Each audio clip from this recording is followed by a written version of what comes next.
हरिहर, और कब तक मुझे पैसों के लिए इतना इंतजार करना पड़ेगा? तू मेरे पैसे क्यों नहीं चुका रहा? बहन जी थोड़ा सा समय दे दो, जल्दी ही चुका दूंगा। बस मुझे कहीं काम नहीं मिल रहा अभी। तुझे पता है ना, मुझे इतना रहम करने की आदत नहीं है। देख, बहुत हो गया, जल्दी से जल्दी मेरा पैसा चुका दे, नहीं तो तेरे घर पर अपने गुंडे भेज दूंगी मैं। हरिहर वैजंती के आगे हाथ जोड़ता है, जिसके बाद हरिहर वहाँ से चला जाता है। वह उतरे हुए चेहरे को लेकर अपने घर आता है। क्या हुआ पिताजी, आप इतने परेशान क्यों नजर आ रहे हैं? कुछ नहीं बेटी, बस ऐसे ही। लगता है वैजंती ने कुछ ज्यादा ही सुना दिया है आपको। अब मैं क्या करूं, आखिर मैं उसके कर्ज तले दबा हुआ हूँ। कोई बात नहीं, मैं भी कहीं काम ढूंढूंगी और फिर हम लोग वैजंती का पैसा चुका देंगे। पूरे गांव की सबसे घमंडी औरत है, पता नहीं कब क्या कर दे, कुछ पता नहीं है। हाँ, तुमने बिल्कुल सही कहा। पिताजी आप हाथ मुंह धो लीजिए, मैं खाना लगा देती हूँ।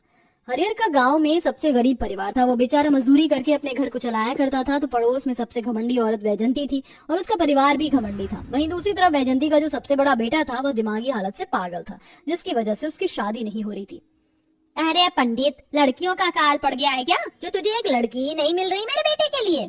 बहन जी कितनी लड़कियां तो दिखा चुका हूँ, अब बात ही नहीं बन रही तो मैं क्या करूँ। खैर, मैं और लड़कियों की फोटो लेकर आऊंगा।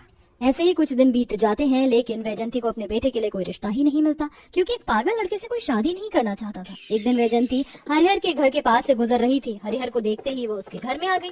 अरे ओ हरिहर के बच्चे, तू पैसे क्यों नहीं चुका रहा? लगता है तू ऐसे नहीं मानेगा, तेरे हाथ पैर तुड़वाने ही होंगे मुझे। नहीं बहन, ऐसा मत करो, मैं ही एक कमाने वाला हूँ इस घर के अंदर। मेरी पत्नी और मेरी बेटी का क्या होगा? तभी वहाँ पायल आती है। पायल को देखकर वैजंती कुछ सोचने लगती है, जिसके बाद वो हरिहर से कहती है, हरिहर के बच्चे, तेरी बेटी तो बड़ी सुंदर है। सुन, बहुत फायदे का सौदा है तेरे लिए। या तो एक हफ्ते के अंदर अंदर मेरा सारा का सारा पैसा चुका दे, वरना मेरे बड़े बेटे से अपनी बेटी की शादी करवा दे। ये क्या बोल रही हो आप? मुझे पता है आपका बड़ा बेटा दिमागी हालत से ठीक नहीं है।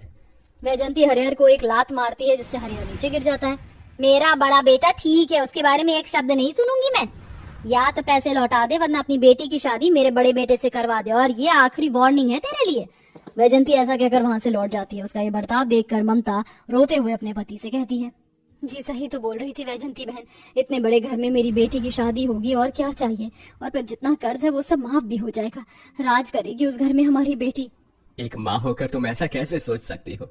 तुम अपनी बेटी की शादी पागल से करवा दोगी? मैं तो अपनी बेटी के आगे का सुख देख रही हूँ। पागल है तो क्या हुआ, एक दिन इलाज होकर ठीक हो जाएगा, लेकिन इतने बड़े घर में शादी होने का मौका दोबारा थोड़ी ना मिलेगा। ममता हरिहर को किसी ना किसी तरह अपनी बेटी की शादी वैजंती के बेटे से करवाने के लिए मना ही लेती है, जिसके बाद कर्जे से मुक्त होने के लिए दोनों माता पिता अपनी बेटी पायल की शादी वैजंती के पागल बेटे से करवा देते हैं। आज मेरी शादी है, आज मेरी शादी है, नाचो नाचो, आज मेरी शादी है। अरे ये मेरी दुल्हन है, कितनी सुंदर दुल्हन है, मेरी आज शादी है, मेरी आज शादी हो रही है। अमित की पागलपंती वाली हरकतें देखकर शादी में आए सभी मेहमान हंस रहे थे। वो मंडप में बैठा हुआ था, बार बार उठकर नाचने लगता है। ये देख पायल हैरान हो जाती है और फिर लेते हुए भी रोने लगती है। शादी संपन्न करने के बाद वैजंती पायल को अपने बेटे के साथ घर ले आती है। आ जाओ अंदर, इस घर में तुम्हारा स्वागत है। ये मेरे बेटे का कमरा है, आज से तुम यहाँ पर रहोगी। कल से मैं तुम्हें इस घर की सभी जिम्मेदारियों के बारे में समझा दूंगी। ठीक है माँ जी। पायल कमरे में जाकर बैठ जाती है और इधर उसकी देवरानी अपने पति गौरव से कहती है, सुनो गौरव, मैं तो ये सोच रही हूँ कि इस बेचारी का क्या होगा। तुम्हारा पागल बड़ा भाई कैसे सुहागरात मनाएगा? देखो, ज्यादा मत सोचो और अब सो जाओ। जैसा हो रहा है होने दो इस घर के अंदर। गौरव ने इतना कहा पर निशा आराम से सो जाती है, और इधर जब अमित अपने बिस्तर पर पायल को बैठे हुए देखता है तो वो उसे मारकर उठा देता है। अरे तेरी इतनी हिम्मत कि तू मेरे बिस्तर पर बैठेगी? उठ उठ यार, जा यहाँ से, नहीं तो तेरा मार मार कर भूत उतार दूंगा। मेरे बिस्तर पर कोई नहीं बैठ सकता, यह सिर्फ और सिर्फ मेरा है। ऐसे पागलपंती दिखाकर अमित बेचारी पायल को मारते हुए बिस्तर से उठा देता है। पूरी रात पायल रोते हुए उस कमरे में गुजारती है। हे भगवान, तो ये मुझसे किस जन्म की दुश्मनी निकाल रहा है? ऐसे कौन से पाप कर दिए मैंने जो मेरी शादी ऐसे पागल इंसान से हो गई?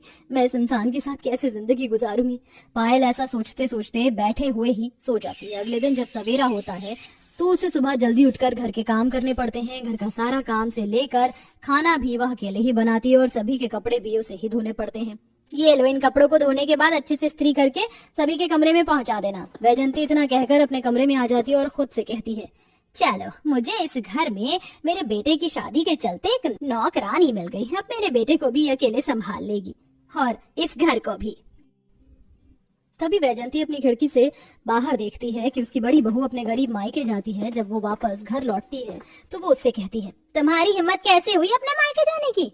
माँ जी, मुझे अपने माता पिता की याद आ रही थी, बस इसलिए चली गई, और पड़ोस में ही तो मायका है। आइंदा अगर मेरी इजाजत के बगैर अपने मायके गई तो मुझसे बुरा कोई नहीं होगा। जा जाकर शाम के खाने की तैयारी कर, आज घर पर दावत है, सभी मेहमान आने वाले हैं। ठीक है माँ जी, मुझे दर्द हो रहा है, मेरे बाल छोड़ दो। बेचारी पायल अपने ससुराल में नौकरानी बनकर रह गई थी। मेहमानों की दावत का सारा खाना उसे अकेले ही बनाना पड़ता है। सबके खाना खाने के बाद जब खाना बच जाता है तो वह सोचती है कि वो खाना बचा हुआ अपने मायके वालों को दे देगी। माँ जी, बहुत सारा खाना बच गया है, ये खाना मैं अपने घर दे आती हूँ। तुमने ऐसा सोचा भी कैसे कि तुम हमारे घर का शानदार खाना अपने पटीचर मायके वालों को खिलाओगी? माँ जी, मुझे लगता है कि ये अपनी औकात भूलते जा रही है, इसे औकात में लेकर आना होगा। नहीं माँ जी, मैं तो बस यही सोच रही थी कि खाना बेकार ना जाए। देखा माँ जी, अब ये जवाब भी देने लगी है। निशा अपनी सास को जेठानी के खिलाफ भड़काने लगती है, जिसके चलते वैजंती पायल का हाथ मरोड़कर उसे चांटे मारने लगती है। आइंदा मुझे जवाब दिया तो मुझसे बुरा कोई नहीं होगा, ये सारा खाना कुत्तों को ही फेंकना। छोड़ दो मुझे, मुझे बहुत दर्द हो रहा है, फिर कभी कोई जवाब नहीं दूंगी माँ जी, छोड़ दो मुझे। ये सब पायल का पागल पति अमित देखने लगता है तो उसे बहुत बुरा लगता है। छोड़ दो, मेरी दुल्हन को क्यों मार रही हो? क्यों अत्याचार कर रही हो मेरी दुल्हन के ऊपर? चलो माँ जी, चलते हैं यहाँ से।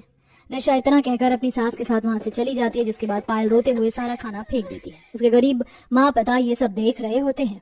कोई बात नहीं बेटी, हम सब समझ सकते हैं, तुम परेशान मत होना। कोई इतना घमंडी कैसे हो सकता है, इतना सारा खाना बर्बाद ही करवा दिया। ऐसे लोगों को तो गरीबों की बद्दुआ भी नहीं लगती। इस तरह जब भी पायल अपने मायके वालों की मदद करने की कोशिश करती तो बैजंती और निशा हर बार अपनी टांग अड़ा देती। वहीं दूसरी तरफ पायल अपने पति का बहुत अच्छे से ख्याल रखती और साथ में अपने ससुराल वालों के अत्याचार भी सहन करती है। जब भी वह कोई गलती करती तो बैजंती और उसकी देवरानी उसे बहुत मारा पीटा करती। बेचारी पड़ोस में रह रहे मायके वाले पायल को बचा भी नहीं पाते। ऐसे ही सब कुछ चलता रहता है। एक दिन निशा और बैजंती दोनों पायल को आवाज लगा रहे होते हैं, लेकिन पायल तो छत पर कपड़े सुखा रही थी। कल मुंह ही करम जली, अपने मायके तो नहीं चली गई। आज मैं इसका ऐसा भूत उतारूंगी कि इसे अच्छे से अकल आ जाएगी। पायल कपड़े सुखाकर जैसे ही आती है, वैजंती उसे बिना सोचे समझे मारना शुरू कर देती है। पड़ोस में मायका तो कभी भी निकल जाती है, आज तुझे कोई नहीं बचाएगा। अमित से ये सब देखा नहीं जाता। वो पागल तो था, लेकिन सही गलत उसे समझ आता था। वह अपनी माँ को रोकने की कोशिश करता है, लेकिन अचानक से वैजंती अमित को धक्का मार देती है, जिसके चलते अमित एकदम से मुंह के बल जमीन पर गिर जाता है। ये भगवान, ये क्या हो गया? कोई जल्दी से डॉक्टर को बुलाओ। निशा फौरन डॉक्टर को बुलाती है, जिसके बाद डॉक्टर अमित का चेकअप करते हैं। जब अमित को होश आता है तो वो पहले की तरह नॉर्मल हो जाता है। उसका पागलपन बिल्कुल ठीक हो जाता है और वो सबसे बहुत डिसेंट तरीके से बात करने लगता है। डॉक्टर साहब, मेरी पट्टी करने के लिए आपका बहुत बहुत शुक्रिया। अब मैं बिल्कुल ठीक हूँ, अब आप जा सकते हो। अमित उठकर खड़ा होता है और अपनी माँ और निशा को बहुत बुरी तरह सुनाने लगता है। पागल था, लेकिन मेरे पागलपन का फायदा उठाकर तुमने इस बेचारी के साथ बहुत अन्याय किया। माँ, आपको इस तरह पायल के साथ नहीं करना चाहिए था। अरे ये भी तो एक इंसान है, इससे भी दर्द होता है। आज के बाद अगर मेरी पत्नी को किसी ने उंगली भी लगा दी तो मैं उसकी उंगली काट दूंगा, फिर चाहे वो मेरी माँ हो या फिर घर का कोई और सदस्य। उस दिन के बाद से अमित बिल्कुल ठीक हो जाता है और अपनी पत्नी को पति का हर वह सुख देता है जिसकी पायल हकदार थी। घर का बड़ा बेटा होने की वजह से अब पायल को जेठानी का दर्जा भी मिल जाता है और सब उसकी इज्जत भी करने लगते हैं। अब बेचारी पायल अपने पड़ोस में रह रहे गरीब मायके वालों की मदद भी कर पाती है और कोई उसे रोकता भी नहीं।